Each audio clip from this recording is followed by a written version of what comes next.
अगर आप इस कहानी के पिछले सभी भागों को देखना चाहते हैं तो उसका लिंक मैं आपको डिस्क्रिप्शन बॉक्स में दे दूंगी और साथ में कमेंट बॉक्स में पिन भी कर दूंगी, तो आप वहां से भी जाकर देख सकते हैं। टीवी में न्यूज़ चल रही थी जिसमें एंकर ये बता रही थी कि कुछ दिनों पहले मिस माया, जो कि एक एक्ट्रेस हैं, उन पर किसी कंपनी से ज्वेलरी डिज़ाइन चोरी करने का आरोप लगा था और उसे कंपनी के एक आदमी को पैसे देकर अपने काम को करवाया था। ये सब एक ट्रैप था जो कि मिस माया की इमेज को डाउन करने के लिए किया गया था। इन सब के पीछे वही आदमी है जो उस कंपनी में काम करता था। उसने अपना जुर्म कबूल कर लिया है और मिस माया के ऊपर से सारे केसेस को रद्द कर दिया गया है। उन्हें क्लीन चिट मिल चुकी है। जैसे जैसे ये न्यूज़ श्रद्धा सुन रही थी वैसे वैसे वो गुस्से से कांप रही थी। उसे यकीन ही नहीं हो रहा था कि सिद्धार्थ माया के पीछे इतना पागल है कि वह उसके इतने बुरे कामों में भी उसका साथ देता है। सोनम जब श्रद्धा को देखती है तो उसके चेहरे पर एक स्माइल आ जाती है। वो खुश होती है क्योंकि उससे श्रद्धा वापस आ चुकी थी। लेकिन जैसे ही उसका ध्यान श्रद्धा के हाथ पर जाता है, वो परेशान होकर उसके पास आती है, उसके हाथ को पकड़कर कहती है, श्रद्धा ये क्या किया तूने? श्रद्धा ने गुस्से से थोड़ी देर पहले अपना हाथ सामने की खिड़की पर मारा था, जिससे उस विंडो की कांच टूट गई थी और उसके हाथों में लग गई थी। सोनम श्रद्धा को अपने पास सोफे पर बिठाती है और सबसे पहले वो न्यूज़ बंद करती है, क्योंकि वो जानती थी जब तक ये न्यूज़ चलेगी तब तक श्रद्धा शांत नहीं होने वाली है। वो उसे बैठाती है और फर्स्ट एड बॉक्स लाकर उसके हाथों में बैंडेज करती है। सोनम श्रद्धा की ओर देखती है तो श्रद्धा कहती है, तू टेंशन मत ले, मैं ठीक हूँ। ये बोलकर वो अपने कमरे की ओर बढ़ जाती है। सोनम ने उसकी आंखों में आंसू देख रखा था। उसे सिद्धार्थ पर इस समय बहुत ही ज़्यादा गुस्सा आ रहा था। ऐसे ही 2 दिन बीत जाते हैं। एक दिन श्रद्धा और सोनम एक रेस्टोरेंट में बैठकर लंच कर रही थी। तभी उनके पास सिद्धार्थ आता है। सिद्धार्थ को देखकर सोनम का पारा हाई हो जाता है, लेकिन श्रद्धा उसे इग्नोर करके अपना लंच करती रहती है। सिद्धार्थ उसके पास बैठकर कहता है, श्रद्धा मुझे तुमसे बात करनी है। तुम उस दिन चली गई, मुझे अपनी बात क्लियर करने भी नहीं दिया तुमने। सिद्धार्थ अपनी बात कहे जा रहा था, लेकिन श्रद्धा उसे ऐसे इग्नोर कर रही थी जैसे वो वहाँ एग्जिस्ट ही नहीं करता हो। ये सब देखकर सिद्धार्थ को गुस्सा आने लगता है। वो श्रद्धा का हाथ पकड़कर अपने साथ ले जाने लगता है। तभी सोनम उसका हाथ पकड़कर कहती है, तुम इसे यहाँ से नहीं ले जा सकते। सिद्धार्थ सोनम की तरफ देखता है और कहता है, ये मेरी वाइफ है, मैं इसे कहीं भी लेकर जा सकता हूँ, तुम बीच में नहीं पड़ सकती। सोनम एक टेढ़ी मुस्कान लेकर उसे देखती है और कहती है, बीबी, तुम्हारी बीबी? शायद तुम बोल रहे हो तुम दोनों का डिवोर्स। उसने इतना ही कहा था कि सिद्धार्थ उसकी बात को काट कर कहता है, डिवोर्स अभी हमारा हुआ नहीं है और ये लीगली मेरी वाइफ है, इसलिए तुम हम दोनों के बीच में आने की कोशिश कर रही हो। ये बोल वो सोनम को साइड करता है और श्रद्धा को अपने साथ लेकर चला जाता है। सिद्धार्थ उस रेस्टोरेंट का एक वीआईपी कस्टमर था।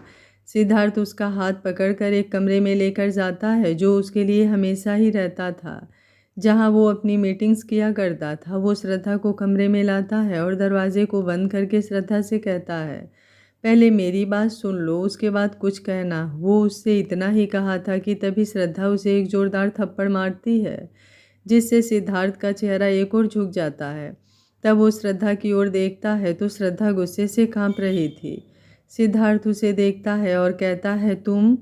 उसने इतना ही कहा था कि श्रद्धा उसे उंगली दिखाकर कहती है, चुप, एकदम चुप। तुम अपने आप को समझते क्या हो और मुझे क्या समझ रखा है तुमने? मैं क्या तुम्हारा कोई खिलौना हूँ? एक तरफ तो तुम अपनी उस माया के साथ अपनी लाइफ एंजॉय कर रहे हो और दूसरी तरफ मुझे भी ज़बरदस्ती खुद के साथ बांध कर रखा है। मैं तुम्हें दिखती क्या हूँ? हाँ, तुम डिवोर्स पेपर पर साइन करके मुझे इस रिश्ते से आज़ाद क्यों नहीं कर रहे हो? मुझे समझ में नहीं आता, आखिर तुम चाहते क्या हो? कहीं तुम्हें इस बात का डर तो नहीं है कि डिवोर्स की वजह से तुम्हारी इमेज डाउन हो जाएगी? तो चलो, मैं तुम्हारी इस प्रॉब्लम को भी सॉल्व कर देती हूँ। मैं खुद कह दूंगी कि मुझे तुम पसंद नहीं हो, मैं तुम्हारे साथ खुश नहीं हूँ, मैं किसी और को पसंद करती हूँ। मैं सबके सामने ही एडमिट कर लूँगी, लेकिन प्लीज़ मुझे इस रिश्ते से आज़ाद कर दो। ये कहते हुए उसकी आंखों से आंसू गिर रहे थे। श्रद्धा को इस तरह से रोता हुआ देखकर सिद्धार्थ को बिल्कुल भी अच्छा नहीं लग रहा था। वो आगे बढ़कर उसे अपने गले लगाता है, लेकिन श्रद्धा उसे खुद से दूर कर देती है और कहती है, मुझे छूने की कोशिश भी मत करना। एक बार तुमने मुझे छूने की कोशिश की थी, उसके लिए मैंने तुम्हें माफ़ कर दिया, लेकिन अब मैं तुम्हें माफ़ नहीं करूँगी, मैं तुम्हारी जान ले लूँगी। ये बोलते हुए वो उसके कॉलर को पकड़कर गुस्से से उसकी आंखों में देखे जा रही थी। सिद्धार्थ ने कॉलर पर उसके हाथों को पकड़ा और कहा, तो ले लो जान, वैसे भी कहाँ मैं जी रहा हूँ। मेरे जीने की एक वजह तुम ही हो और तुम मुझसे दूर जा रही हो। मैं सब कुछ सही करने की कोशिश कर रहा हूँ, लेकिन सब बिगड़ता जा रहा है। मेरी मजबूरी को समझो श्रद्धा। श्रद्धा उसे एक झटके से छोड़ती है और खुद से दूर करके ज़ोर ज़ोर से हंसने लगती है। उसे इस तरह से हंसते देखकर सिद्धार्थ कंफ्यूज हो जाता है। तभी श्रद्धा एकाएक चुप हो जाती है और कहती है, तुम्हें तुम्हें फ़र्क पड़ रहा है सीरियसली? तुम्हें कोई और बहाना नहीं सूझा? क्योंकि अब तुम्हें एकदम अच्छे से समझ गई हूँ मैं कि तुम मुझे डिवोर्स क्यों नहीं देना चाहते हो। तुम दादाजी के बिल की वजह से मुझे डिवोर्स नहीं देना चाहते हो, है ना? क्योंकि उनके बिल में साफ साफ लिखा हुआ है कि तुम्हारी प्रॉपर्टी की 80% मालकिन मैं बनूंगी। तो मैं तुम्हारी प्रॉब्लम को अभी सॉल्व कर देती हूँ। ये कहकर वो अपना फ़ोन निकालती है और किसी मिस्टर सावंत को कॉल करती है। मिस्टर सावंत सुनकर सिद्धार्थ की आंखें बाहर आने लगती है, क्योंकि ये इन दोनों के फैमिली लॉयर थे। सिद्धार्थ को समझ में नहीं आता कि श्रद्धा उन्हें क्यों कॉल कर रही है, लेकिन श्रद्धा की बातें सुनकर वो हैरान हो जाता है, क्योंकि श्रद्धा उनसे कहती है, दादाजी ने उसके नाम पर जो भी प्रॉपर्टी की है वो सब कुछ वो सिद्धार्थ के नाम पर ट्रांसफ़र करना चाहती है और ये काम जल्द से जल्द हो जाना चाहिए। उसके पास 2 दिन का टाइम है। ये कहकर वो फ़ोन कट कर देती है और सिद्धार्थ की ओर देखकर कहती है, लो मैं तुम्हारी सारी प्रॉब्लम सॉल्व कर दी। अब तुम पर ये शादी निभाने का कोई भी बर्डन नहीं पड़ेगा, ओके। ये कहकर वो जाने लगती है, लेकिन सिद्धार्थ उसका हाथ पकड़कर उसे खुद से गले लगा लेता है और कहता है, तुम्हें क्यों लग रहा है कि मैं प्रॉपर्टी की वजह से तुम्हें डिवोर्स नहीं दे रहा हूँ? सिद्धार्थ उसकी आंखों में देखता है और कहता है, मैं तुम्हें डिवोर्स नहीं देना चाहता हूँ बिकॉज आई लव यू। बहुत प्यार करता हूँ तुमसे। तुम्हें खोने का मैं सोच भी नहीं सकता और डिवोर्स की बात तो मैंने आज तक कभी सोची ही नहीं है। उसकी बात सुनकर श्रद्धा और भी ज़ोर ज़ोर से हंसने लगती है और कहती है, तुम्हें लगता है कि तुम्हारी इस बात पर मैं यकीन करूँगी? कभी नहीं मिस्टर सिद्धार्थ। हाँ, अगर ये बात तुम कुछ महीने पहले कहे होते ना तो शायद मैं तुम पर यकीन कर लेती। और इस शब्द को सुनकर मैं जितना खुश होती ना, उतना खुश तो मैं किसी बात से नहीं होती। लेकिन अब समय बदल चुका है, मेरे सामने तुम्हारा असली चेहरा आ चुका है। बस ये जानना है कि तुम क्यों डिवोर्स नहीं देना चाहते। लेकिन अब उससे भी फ़र्क नहीं पड़ता, मुझे सिर्फ़ और सिर्फ तुमसे डिवोर्स चाहिए। ये कहकर वो उसे छोड़कर वहाँ से चली जाती है। उसके जाते ही सिद्धार्थ लड़खड़ा जाता है और वहीं घुटनों के बल बैठ जाता है। सिद्धार्थ की आंखों में आंसू थे। वो श्रद्धा जिस तरफ गई थी उस तरफ देखते हुए कहता है, अब तुम्हें कैसे बताऊं श्रद्धा कि क्यों तुमसे इतने समय तक मैं दूर रहता था, क्यों तुमसे अपने प्यार का इजहार नहीं किया। मैं डरता था कि कहीं तुम्हें खो ना दूँ। तुम्हें खोना मैं कभी अफोर्ड नहीं कर सकता था। मुझे नहीं लगा था कि तुम्हें बचाने और अपने एक वादे को निभाने में मैं तुम्हें इतना हर्ट कर दूंगा। लेकिन अब बस बहुत हो गया। जल्द से जल्द मैं सब कुछ ठीक कर दूंगा और तुम्हें फिर से अपना बना लूँगा। तुम्हें इतना प्यार दूंगा कि 3 सालों का जो भी दर्द तुम्हारे मन में है वो सभी धुल जाएगी। ये बोलकर वो अपना फ़ोन निकालता है और कॉल करके कहता है, आप जल्द से जल्द ऑपरेशन की तैयारी कीजिए, मैं 2 दिन में ही वहाँ पहुँच रहा हूँ। ये कहकर वो अपना फ़ोन रख देता है और जाने लगता है। तभी उसके फ़ोन पर एक और कॉल आती है। वो फ़ोन उठाता है तो सामने से कोई कुछ कहता है, जिसे सुनकर उसके चेहरे पर एक बड़ी सी मुस्कान आ जाती है। सिद्धार्थ मुस्कुराकर कहता है, मैं बस अभी पहुँच रहा हूँ। ये कहकर वो कहीं निकल जाता है। श्रद्धा वहाँ से निकल जाती है। थोड़ी देर बाद वो और सोनम दोनों गाड़ी में होती हैं। सोनम ड्राइव कर रही थी, श्रद्धा को देख रही थी जो एकटक अपना सर विंडो से लगाए हुए बाहर देख रही थी। सोनम उससे कुछ पूछना चाहती थी, लेकिन उसे लग रहा था कि अगर वो कुछ भी पूछेगी तो उसके दर्द को और भी हरा कर देगी, इसलिए वो कुछ नहीं पूछती है और शांति से कार चलाती है। श्रद्धा बैठे बैठे सिद्धार्थ के कहे हुए शब्दों को याद कर रही थी। कितना तरसी थी वो इतने सालों से सिद्धार्थ के मुंह से वो 3 लफ्ज़ सुनने के लिए, और आज जब उसने सुना था उसे खुशी की जगह एक ऐसा दर्द महसूस हुआ जो उसके सीने से दिल को खींचकर निकालने जैसा था। श्रद्धा को समझ में नहीं आ रहा था कि सिद्धार्थ ऐसा क्यों कर रहा है। एक तरफ जहाँ वो माया से प्यार करता है, उसके साथ रहता है, रातें भी उसके साथ गुजारता है। यही नहीं, वो तो उसके बच्चे की माँ भी बनने वाली है और उसके लिए उसने इतना सब किया, इतने पैसे खर्च किए हैं, उसे सपोर्ट करने के लिए इतना बड़ा रिस्क लिया है। तो वो आज उसे आई लव यू क्यों कह रहा है? क्योंकि अब तो उसने सब कुछ उसे वापस कर दिया है, उसके पास उससे रिलेटेड कुछ भी नहीं है। ये सब याद करके श्रद्धा का सर दर्द करने लगता है। सोनम की नज़र जब श्रद्धा पर पड़ती है तो समझ जाती है कि श्रद्धा की तबीयत कुछ ठीक नहीं है। वो तुरंत अपनी गाड़ी को अस्पताल की तरफ मोड़ देती है। हॉस्पिटल में पहुंचकर उसने गाड़ी पार्क की, दूसरी तरफ का दरवाज़ा खोल कर निकालने लगी उसे, लेकिन श्रद्धा अब तक बेहोश हो चुकी थी। उसे समझ में नहीं आया था कि वो क्या करे, वो जाकर किसको बुलाए हेल्प के लिए। तभी उसे किसी की आवाज़ आती है। आवाज़ की तरफ देखती है तो उसके सामने एक आदमी खड़ा होता है। उस आदमी की नज़र जब श्रद्धा पर पड़ती है तो वो उसके पास आता है, उसे उठाने की कोशिश करने लगता है। सोनम अभी भी उस इंसान को हैरानी से देख रही थी। सोनम के सामने खड़ा हुआ शख्स कोई और नहीं बल्कि करणवीर था। करणवीर ने सोनम की ओर देखा और कहा, इसे क्या हुआ? उसकी बात पर सोनम अपने ख्यालों से बाहर आई और बोली, पता नहीं क्या हुआ, अचानक से बेहोश हो गई। करणवीर ने तुरंत श्रद्धा को अपने गोद में उठाया और अस्पताल के लिए निकल गया। सोनम भी उसके पीछे पीछे जा रही थी। इसी अस्पताल की एक डॉक्टर के केबिन में सिद्धार्थ बैठा हुआ था। उसके हाथ में कुछ रिपोर्ट थी। उसके चेहरे पर एक खुशी की लहर दिखाई दे रही थी। सिद्धार्थ ने डॉक्टर को देखकर कहा, डॉक्टर क्या आप सही कह रहे हैं? इस रिपोर्ट में जो है वो सच है, वो ठीक हो गई है, अब उसे कोई प्रॉब्लम नहीं है। डॉक्टर ने सिद्धार्थ को देखा और कहा, जी हाँ मिस्टर ओबराय, अब वो बिल्कुल ठीक है, उनकी इंजरी पूरी तरह से रिकवर हो चुकी है, अब उन्हें कोई प्रॉब्लम नहीं होगी। हाँ, थोड़ी बहुत प्रॉब्लम होगी जो आमतौर पर सब पर होती है, लेकिन रिकवरी पॉइंट ज़्यादा है। उनकी बात सुनकर सिद्धार्थ खुश हो जाता है और डॉक्टर की ओर एक चेक बढ़ाता है और डॉक्टर से कहता है, इसमें आप जो भी अमाउंट भरना चाहते हैं भर सकते हैं। डॉक्टर सिद्धार्थ की ओर देखता है और कहता है, देखिए मैं डॉक्टर हूँ, मैं अपना काम किया, इसमें कुछ पैसे नहीं लूँगा। जितने मेरे पैसे थे उससे ज़्यादा लेना मेरे पैसे की बेइज्जती होगी, जो मैं नहीं कर सकता।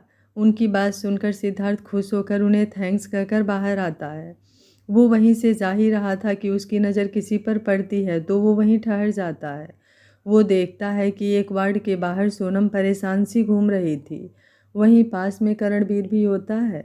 सिद्धार्थ को पहले समझ में नहीं आता है कि ये दोनों यहाँ पर क्या कर रहे हैं, लेकिन फिर वो एक नर्स को देखता है जो उसके कमरे से बाहर आ रही थी, जिसके बाहर वो दोनों खड़े थे। सिद्धार्थ नर्स को रोककर पूछता है, नर्स ये दोनों यहाँ पर क्या कर रहे हैं और उसके अंदर उस कमरे में कौन है? उसकी बात पर नर्स कहती है, सर उस कमरे के अंदर उनकी एक फ्रेंड है, उनका नाम श्रद्धा है, ये उन्हें वहीं एडमिट किए हैं। श्रद्धा का नाम सुनकर सिद्धार्थ एक पल के लिए शॉक हो जाता है। वो तुरंत दौड़कर वहां सोनम के पास जाता है और उसे देखकर उसे पकड़कर हिलाते हुए कहता है, क्या हुआ श्रद्धा को, वो अस्पताल में कैसे है? सोनम धक्का देकर सिद्धार्थ को खुद से दूर करती है और कहती है, ये तुम पूछ रहे हो कि वो यहाँ कैसे पहुँची, जो कि आज तक उसके साथ जो भी बुरा हुआ है उसकी जिम्मेदारी सिर्फ तुम्हारी है। तुम्हें ये तो बताना होगा कि आखिर तुमने ऐसा क्या कहा मेरी फ्रेंड से कि उसकी ऐसी हालत हो गई, वो क्यों इतनी टेंशन ली है, किस बात को इतना सोच सोच कर बेहोश होकर आज वो हॉस्पिटल पहुंच गई। प्लीज़ इस तरह से प्रेटेंड करना बंद करोगे? तुम्हें उसकी बहुत परवाह है। तुम्हारे लिए तो अच्छा ही होगा, अगर उसे कुछ हो जाए तो वो मर जाएगी, या उसे कुछ हो जाएगा तो तुम्हारे और तुम्हारी उस माया का रास्ता तो खाली हो जाएगा ना। तुम दोनों आराम से अपनी ज़िंदगी में ऐश करना। लेकिन एक बात मैं तुम्हें बता रही हूँ, मेरी फ्रेंड को अगर कुछ भी हुआ ना तो ना मैं तुम्हें जिंदा छोड़ूंगी, ना ही तुम्हारी उस माया को। ये कहकर वो सिद्धार्थ को धक्का दे देती है। सिद्धार्थ कुछ कहता तभी उसके कंधे पर किसी ने हाथ रखा। सिद्धार्थ मुड़कर देखता है तो करण उसे देखकर कहता है, तूने ऐसा क्या कह दिया श्रद्धा को कि उसकी ऐसी हालत हो गई, वो यहाँ अस्पताल में एडमिट हो गई? तुझे पता है डॉक्टर ने कहा है कि वो डिप्रेशन में जा रही है, उसकी हालत दिन प्रतिदिन बदतर होती जा रही है। अगर ऐसा ही चलता रहा तो उसकी मेंटल हेल्थ पर बहुत प्रभाव पड़ सकता है। अगर तुझे उसके साथ ज़िंदगी नहीं जीनी है तो उसके साथ नहीं रहना चाहता है तो तू उसे छोड़ क्यों नहीं देता? क्यों उसको अपने साथ बांध के इस तरह से परेशान कर रहा है? अरे गलती क्या है उसकी? गुनाह क्या है उस लड़की का? सिद्धार्थ को इस समय किसी की बातों से कोई फर्क नहीं पड़ रहा था। उसे इस समय सिर्फ और सिर्फ श्रद्धा की चिंता थी। वो श्रद्धा को देखना चाहता था। उसने करण की बातों को इग्नोर किया और श्रद्धा के वार्ड में चला गया। सोनम उसे रोकती रह गई, लेकिन उसने नहीं सुनी और अंदर जाकर दरवाज़ा बंद कर लिया। सोनम ने एक बार दरवाज़ा पीटने को सोचा, लेकिन फिर उसने ये ख्याल छोड़ दिया, क्योंकि उसके ऐसा करने से श्रद्धा की नींद टूट सकती थी और इस समय श्रद्धा को बहुत ही ज़्यादा आराम की ज़रूरत थी। सिद्धार्थ ने अंदर देखा कि एक डॉक्टर श्रद्धा को चेक कर रहे हैं। सिद्धार्थ उनके पास गया और श्रद्धा के बारे में पूछा। डॉक्टर ने बताया कि वो ठीक है, बस डिप्रेशन और थोड़ी टेंशन की वजह से वो बेहोश हो गई हैं। सिद्धार्थ ने डॉक्टर को देखा और कहा, मैं कब लेकर जा सकता हूँ? डॉक्टर ने कहा, आप इन्हें लेकर जा सकते हैं, लेकिन अगर इन्हें कोई प्रॉब्लम हुई तो? जिस पर सिद्धार्थ कहता है, मैं सब देख लूँगा। ये कहकर वो श्रद्धा को अपनी गोद में उठाता है और वहाँ से जाने लगता है। जैसे ही वो बाहर आता है, सामने सोनम हाथ फैलाए खड़ी हो जाती है। उसने घूरकर सिद्धार्थ को देखा और कहा, कहाँ लेकर जा रहे हो मेरी फ्रेंड को? सिद्धार्थ ने उसे देखा और कहा, तुम्हारी फ्रेंड मेरी बीवी है और मैं अपनी बीवी को पूरे हक से जहाँ चाहे वहाँ लेकर जा सकता हूँ। इसके लिए मुझे कोई नहीं रोक सकता। ये बोलकर वो श्रद्धा को वहाँ से लेकर चला जाता है। सोनम गुस्से से उसके पीछे जाने को होती है, लेकिन उसके बॉडीगार्ड उसे आगे नहीं जाने देते हैं। सिद्धार्थ श्रद्धा को लेकर अपने मेंशन में आता है। वो श्रद्धा को अपने बेडरूम में ले जाकर बेड पर सुलाता है और उसके सर को सहलाकर उसके सिर पर एक लाइट किस करता है और उसे ब्लैंकेट से कवर करके बाहर चला जाता है। जैसे ही वो हॉल में आता है, उसी किसी के बैग्स वहाँ रखे हुए दिखते हैं। उसे समझ में नहीं आता कि ये किसका है। वो एक सर्वेंट को बुलाता है और उससे पूछता है कि ये बैग किसके हैं, तो वो कहता है कि ये माया मैडम के हैं। माया का नाम सुनकर सिद्धार्थ को गुस्सा आने लगता है, क्योंकि किसी तरह से वो अपने और श्रद्धा के रिश्ते को ठीक करना चाहता था और ये माया उसके रिश्ते को ख़राब करने के पीछे पड़ी हुई है। सिद्धार्थ खुद में कहता है, अगर मेरी मजबूरी नहीं होती तो मैं तुम्हें इतना सब कुछ नहीं करने देता माया। वो अपने सर पर हाथ रख वहीं हाल में बैठ जाता है। तभी उसे कमरे से किसी की आवाज़ आती है। जब वो कमरे में जाता है तो वहाँ का नज़ारा देखकर उसकी आंखें बड़ी हो जाती हैं, क्योंकि श्रद्धा बेड पर से खड़ी थी और गुस्से में सामने खड़ी माया को घूर रही थी, जो इस समय एक बाथरूम में खड़ी थी। माया उसे देखकर एक शॉक एक्सप्रेशन से देख रही थी। वो कुछ उसको कहने ही वाली थी कि तभी उसकी नज़र दरवाजे पर खड़ी सिद्धार्थ पर पड़ती है, तो वो अपने चेहरे के एक्सप्रेशन को मासूम बनाते हुए कहती है, देखो श्रद्धा, गलत मत समझना, वो मैं यहाँ। इसके आगे वो कुछ कहती, तभी उसे एक जोरदार आवाज़ आती है, चुप। वो कमरे से बाहर जाने लगती है। उसे दरवाजे पर सिद्धार्थ मिल जाता है। वो सिद्धार्थ को घूर कर देखती है और कहती है, यही सब दिखाने के लिए तुम मुझे यहाँ बेहोशी की हालत में उठा कर लेकर आए थे? मैं तुम्हें एक बार नहीं 1000 बार बोल चुकी हूँ कि मुझे नहीं रहना तुम्हारे साथ।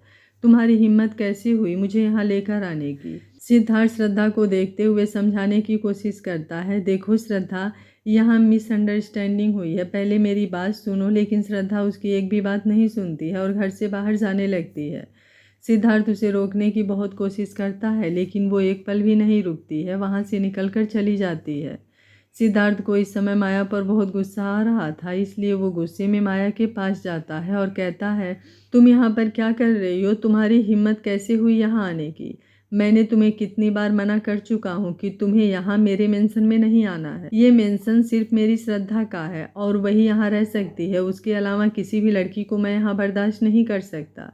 कितनी बार तुम्हें समझाया है मैंने ये सब।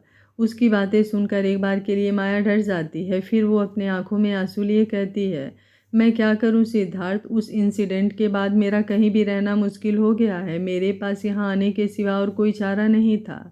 सिद्धार्थ कुछ कहता, तभी माया उसके पास आती है और गिरने की एक्टिंग करती है और गिरते हुए उसने सिद्धार्थ के कॉलर को पकड़ लिया, जिसकी वजह से सिद्धार्थ संभल नहीं पाया और वो दोनों बेड पर गिर गए।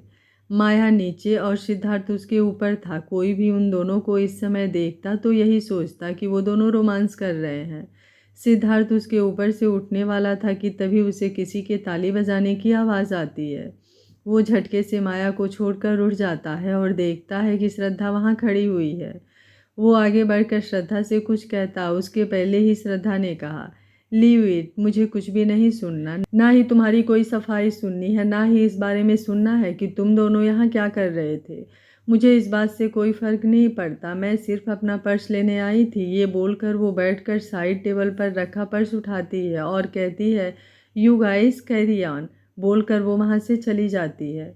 सिद्धार्थ भी उसके पीछे पीछे जाता है और उसके हाथों को पकड़कर कहता है सिद्धार्थ भी उसके पीछे पीछे जाता है और उसके हाथों को पकड़कर कहता है, श्रद्धा मेरी बात सुनो, ये सब एक एक्सीडेंट था, हमारे बीच ऐसा कुछ भी नहीं हो रहा था। लेकिन श्रद्धा अपने हाथ को छुड़ा लेती है और कहती है, मुझे जानना भी नहीं है कि तुम्हारे बीच कुछ हो रहा था या नहीं हो रहा था। तुम्हें जो करना है वो करो, मुझे एक्सप्लेन क्यों कर रहे हो? मुझे इस बात से कोई फ़र्क नहीं पड़ता, यू कैन गो। ये बोलकर वो अपना हाथ छुड़ाकर चली जाती है।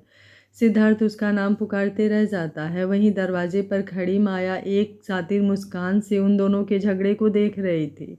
माया खुद से ही कहती है, सॉरी सिद्धार्थ, लेकिन तुम्हें मेरा होने से कोई नहीं रोक सकता और इस श्रद्धा को तो तुम्हारी लाइफ से जाना ही होगा।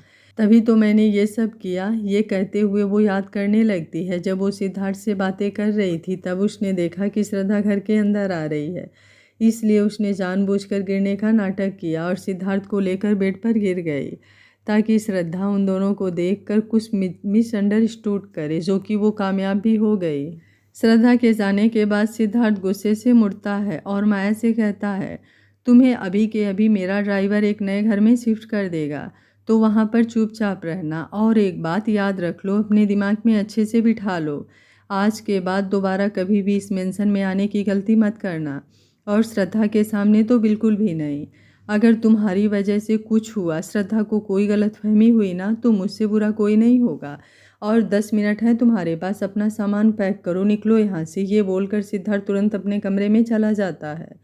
माया को इससे बहुत ज़्यादा गुस्सा आ रहा था। उसे लगा था कि श्रद्धा के जाने के बाद वो यहाँ पर आराम से रहेगी, लेकिन सिद्धार्थ ने उसके प्लान को ख़राब कर दिया।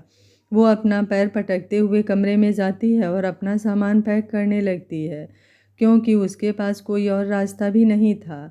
अगले दिन सिद्धार्थ अपने ऑफिस में काम कर रहा था, तभी एक पियोन आकर उसे एक पैकेट देता है। सिद्धार्थ उस पैकेट को खोलकर देखता है तो अपना सर पकड़ लेता है, क्योंकि उसमें श्रद्धा ने ही अपने साइन किए हुए डाइवोर्स पेपर भिजवाए थे और उसके नाम पर जो भी प्रॉपर्टी थी वो सब कुछ उसने सिद्धार्थ के नाम पर कर दिया था, जो कि उसे दादाजी से मिली थी।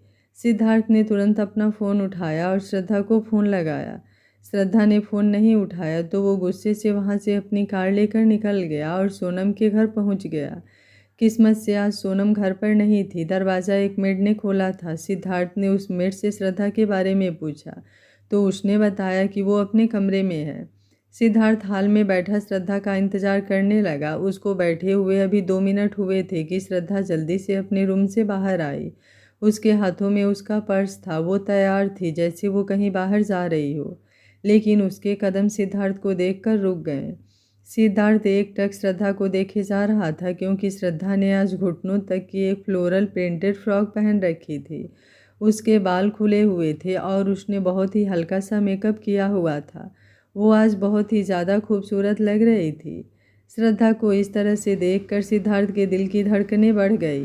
सिद्धार्थ एकटक श्रद्धा को देखे जा रहा था, क्योंकि श्रद्धा ने आज घुटनों तक की एक फ्लोरल प्रिंटेड फ्रॉक पहन रखी थी। उसके बाल खुले हुए थे और उसने बहुत ही हल्का सा मेकअप किया हुआ था। वो आज बहुत ही ज़्यादा खूबसूरत लग रही थी। श्रद्धा को इस तरह से देखकर सिद्धार्थ के दिल की धड़कनें बढ़ गई। श्रद्धा ने उसे देखा और कहा, यहाँ आने का कारण, अगर फिर से तुम्हारा डिवोर्स के लेकर कोई आर्गूमेंट है तो मैं तुम्हें बता दूं कि तुम्हारी कोई भी चीज़ अब मेरे पास नहीं है। मैंने डाइवोर्स पेपर सिग्नेचर कर दिया है, तुम भी कर दो, और मेरे पास तुम्हारे साथ बात करने के लिए टाइम नहीं है, मुझे बाहर जाना है। ये बोलकर वो वहाँ से चली जाती है। सिद्धार्थ, जो अब तक उसे देखने में गुम था, वो तुरंत श्रद्धा के पीछे निकलता है और कहता है, तुम बात तो सुनो मेरी, मुझे तुमसे बात करनी है। श्रद्धा एक पल के लिए रुकती है और कहती है, तुम्हें करनी है, लेकिन मुझे कुछ नहीं सुनना, ना ही मुझे तुमसे कोई बात करनी है, मुझे लेट हो रहा है। ये बोलकर वो अपने कार में बैठ जाती है और कार स्टार्ट करके वहाँ से निकल जाती है। सिद्धार्थ भी अपने कार में बैठकर श्रद्धा का पीछा करने लगता है। लगभग आधे घंटे बाद श्रद्धा की कार एक रेस्टोरेंट के बाहर रुकती है। श्रद्धा अपनी कार पार्क करती है और वहाँ से रेस्टोरेंट में चली जाती है। सिद्धार्थ भी उसके पीछे पीछे रेस्टोरेंट में जाता है, लेकिन वहाँ का नज़ारा देखकर वो वहीं जम जाता है, क्योंकि सामने श्रद्धा और करणवीर एक दूसरे के गले लगे हुए थे। ये नज़ारा देखकर सिद्धार्थ के दिल में दर्द उठने लगा। उसे समझ में ही नहीं आ रहा था कि वो क्या करे। उसे कहीं ना कहीं अब ये डर लगने लगा था कि कहीं श्रद्धा उसे छोड़कर अब करण के साथ तो नहीं रहना चाहती है, लेकिन वो उसे करण के साथ रहने नहीं दे सकता था। वो तुरंत उन दोनों के पास पहुंच जाता है, जो दोनों बैठकर बातें कर रहे थे। उसे वहां देखकर करणवीर कहता है, अरे सिद्धार्थ, तुम यहाँ। श्रद्धा उसे देखकर कोई रिएक्ट नहीं करती, वो चुपचाप वहाँ बैठी रहती है। सिद्धार्थ करणवीर को इग्नोर करके श्रद्धा की ओर देखता है और कहता है, तुम यहाँ इससे मिलने क्यों आई हो? श्रद्धा उसकी बात का कोई जवाब नहीं देती है। वो करणवीर की तरफ देखकर कहती है, मिस्टर करण, क्या हम कहीं और चल सकते हैं? मुझे यहाँ पर कुछ कंफर्टेबल नहीं फील हो रहा है। उसकी बात पर हाँ में सर हिलाता है करणवीर और उसके साथ निकल जाता है। सिद्धार्थ श्रद्धा का हाथ पकड़ लेता है और कहता है, तुम उसके साथ कहीं नहीं जा सकती। सिद्धार्थ आगे कुछ कहता तभी उसका फ़ोन बजने लगता है। वो फ़ोन उठाकर देखता है तो माया का फ़ोन आ रहा था। श्रद्धा माया का नाम देखकर कहती है, तुम्हारी माया फ़ोन कर रही है, उठा लो, बहुत ज़रूरी काम होगा। सिद्धार्थ माया का फ़ोन कट कर देता है, लेकिन माया बार बार फ़ोन कर रही थी, इसलिए झुझराकर फ़ोन उठा लेता है। लेकिन सामने की बात सुनकर वो तुरंत श्रद्धा को छोड़कर वहाँ से भाग जाता है। उसे जाते देखकर श्रद्धा के चेहरे पर एक दर्द भरी मुस्कान आ जाती है। उस दिन के बाद लगभग 15 दिन बीत चुके थे, लेकिन सिद्धार्थ और श्रद्धा की कोई मुलाकात नहीं होती। सिद्धार्थ कहाँ गया है ये किसी को भी नहीं पता था। श्रद्धा अपनी माँ के पास अस्पताल में बैठी हुई थी, क्योंकि 2 दिन बाद उसकी माँ का ऑपरेशन होने वाला था। श्रद्धा बैठी अपनी माँ से बात कर रही थी, जिसका जवाब उसे कुछ नहीं मिलता, लेकिन अपनी माँ से बात करने से उसका मन कुछ हल्का ज़रूर हो जाता था। वो बातें कर ही रही थी कि तभी उसके फ़ोन पर कुछ नोटिफिकेशन आता है। जैसे ही वो नोटिफिकेशन फ़ोन पर देखती है, उसके फ़ोन पर कई सारे फ़ोटोज़ आते हैं जिन्हें वो देखती है। उन सारी फ़ोटोज़ में सिद्धार्थ और माया दोनों साथ में थे। ये सारी फ़ोटोज़ माया ने ही उसे भेजी थी और उसमें लिखा भी था, देख लो, जिस आदमी के पीछे तुम इतनी पागल हो, इतना प्यार करती हो, वो तुम्हें से सिर्फ दिखावा कर रहा है। अगर वो सच में तुमसे प्यार करता तो ये जर्मनी में मेरे साथ छुट्टियां बिताने नहीं आ रहा होता। हम दोनों साथ में बहुत एंजॉय कर रहे हैं। ये बोलकर वो एक वॉइस नोट भी भेजती है। उन फोटोज़ को देखकर श्रद्धा के दिल में दर्द उठने लगा था। सिद्धार्थ की पिछले दिनों की गई हरकतों की वजह से उसके दिल में आ रहा था कि शायद उसने कुछ मिसअंडरस्टैंड कर लिया है। उसे सिद्धार्थ से एक बार बात करनी चाहिए, लेकिन आज उसके सारे डाउट क्लियर हो गए। वो अब सिद्धार्थ से कोई भी मतलब नहीं रखेगी। ये बोलकर वो अपनी माँ की वार्ड से निकलकर बाहर की ओर चली जाती है, क्योंकि उसे थोड़ी घुटन महसूस हो रही थी, इसलिए वो ताज़ी हवा के लिए बाहर चली जाती है। जैसे ही श्रद्धा अपनी माँ के वार्ड से बाहर आती है, वैसे ही एक आदमी जिसने एक वार्ड बॉय का ड्रेस पहना था वो अंदर जाता है और श्रद्धा की माँ की चल रही ड्रिप में कुछ इंजेक्ट कर देता है। वो अपनी नज़रें बचाकर वहाँ से निकल जाता है। लगभग आधे घंटे बाद जब श्रद्धा अपने माँ के वार्ड में आती है तो सामने का नज़ारा देखकर उसकी आंखें हैरानी से बड़ी हो जाती हैं, क्योंकि उसकी माँ के मुंह से झाग निकल रहा था और वो बिस्तर पर तड़प रही थी। वो तुरंत डॉक्टर के पास जाती है, उन्हें बुलाकर ले आती है। डॉक्टर जब श्रद्धा की माँ का ऐसा हाल देखते हैं तो वो एक पल के लिए हैरान हो जाते हैं, क्योंकि उन्हें समझ में नहीं आया था कि आखिर क्या हो गया। वो तुरंत नर्स और वार्ड बॉय की हेल्प से उन्हें ऑपरेशन थिएटर में ले जाते हैं। ऑपरेशन थिएटर के बाहर श्रद्धा परेशान सी बैठी हुई थी। तभी वहाँ पर करणवीर और सोनम भागते हुए आते हैं। सोनम को देखकर श्रद्धा दौड़ कर आती है और उसके गले लग जाती है और फूट फूट कर रोने लगती है, क्योंकि डॉक्टर ने अभी तक नहीं बताया था कि आखिर श्रद्धा की माँ को हुआ क्या है। तभी एक नर्स आती है और श्रद्धा से कुछ पेपर साइन करवाती है। उन पेपर्स को साइन करते हुए श्रद्धा की आंखों से आंसुओं की धारा और भी तेज हो जाती है। उस पेपर में साफ साफ लिखा था कि यदि श्रद्धा की माँ को ऑपरेशन के समय कुछ भी हो जाता है तो उसमें हॉस्पिटल अथॉरिटी की कोई भी रिस्पॉन्सिबिलिटी नहीं होगी।